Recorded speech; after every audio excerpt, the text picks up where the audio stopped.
ఏ రోజైనా నెల్లూరు జిల్లాలో ఇళ్ల మీద దాడులు ఎప్పుడన్నా చూసామా? అటువంటి సంఘటనలు ఈరోజు మనం చూస్తున్నాం. కాబట్టి మేము ఆ రోజు చెప్పాం, దాని మీద నాకు నోటీసులు ఇచ్చి రమ్మన్నారు. ఒకరోజు వస్తామంటే మళ్ళీ వద్దన్నారు, మరలా రెండోసారి నోటీసులు ఇచ్చారు. మళ్ళీ మా దగ్గరికి వచ్చి వివరణ తీసుకుంటామన్నారు, వివరణ తీసుకోలేదు.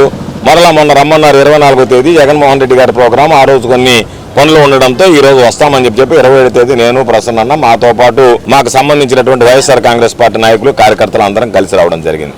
విచిత్రం ఏమిటంటే మేము ప్రజల్లో ఉండేటువంటి వాళ్ళం, ప్రజలతో మమేకమై ఉండేటువంటి వాళ్ళం.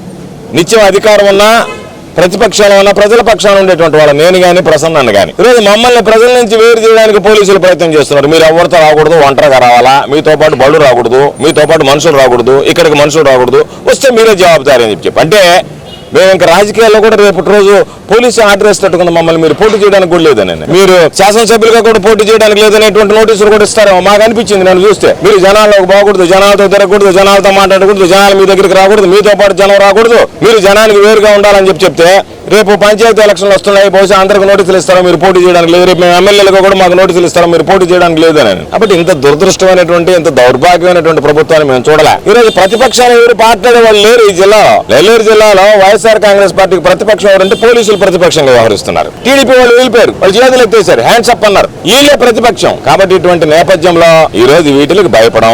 నాకు నోటీసులు ఇస్తారు, ప్రసన్న దగ్గరికి పోతే ఆయన ప్రశ్నిస్తారు, లేదు ఇంకొక ఆయన పోతే నోటీసు ఇచ్చినటువంటి దాంట్లో బాధాకరమైనటువంటి విషయం ఏంటంటే పోలీసులు తెలిసి చేస్తున్నారా తెలియక చేస్తున్నారా ఏదో ఒకటి చేసేద్దామని చేస్తున్నారో తెలియదు, కానీ ఆ చట్టం అనేటువంటి దాని మీద కొన్ని నిబంధనలు ఉంటాయి.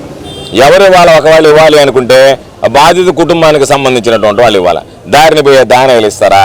తెలుగుదేశం పార్టీకి సంబంధించినటువంటి వాడు ఇప్పుడు నేను పోయి ఒక కంప్లైంట్ ఇస్తాను, తీసుకోమనండి డిఎస్పీ గారిని, ఎవరైతే అక్కడ పోయి మాట్లాడారో వాళ్ళ మీద.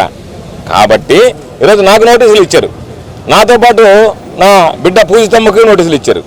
అంటే ఆ పాప ఇచ్చినటువంటి సమాధానం నాకు నచ్చింది.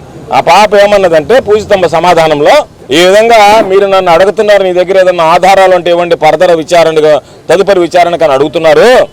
లడ్డు విషయంలో ముఖ్యమంత్రి ఉప ముఖ్యమంత్రి మాట్లాడినటువంటి వ్యాఖ్యలకు వాళ్ళకి నోటీసులు ఇచ్చి వివరణ తీసుకుంటారా? ఏ ఆధారం ఉంటే జంతువులు కొవ్వు కలిసింది, ఫిష్ ఆయిల్ కలిసింది, దాంట్లో పిగ్ ఫ్యాట్ కలిసిందని మాట్లాడారో వాటికి మీరు వివరణ తీసుకుని విచారణ చేస్తారా అని చెప్పి అడిగింది.